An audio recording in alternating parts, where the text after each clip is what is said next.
L-Awtorità għas-Saħħa u s-Sigurtà fuq il-post tax-xogħol OHSA u Jobs Plus iffirmaw ftehim intis li jkompli isaħħaħ l-isforzi konġunti biex inħolqu ambjent tax-xogħol aktar siguri u b'saħħithom f'pajjiżna.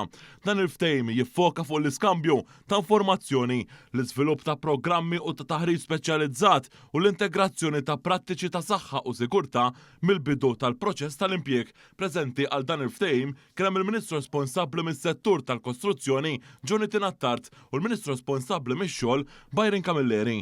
Il-kapi eżekuttivi tal-OHSA u Jobs Plus ikkummentaw dwar dan il-ftehim. Ikolla iktar viżibilità tal-impjiegi ġewwa Malta u tal-ħaddiema ġewwa Malta.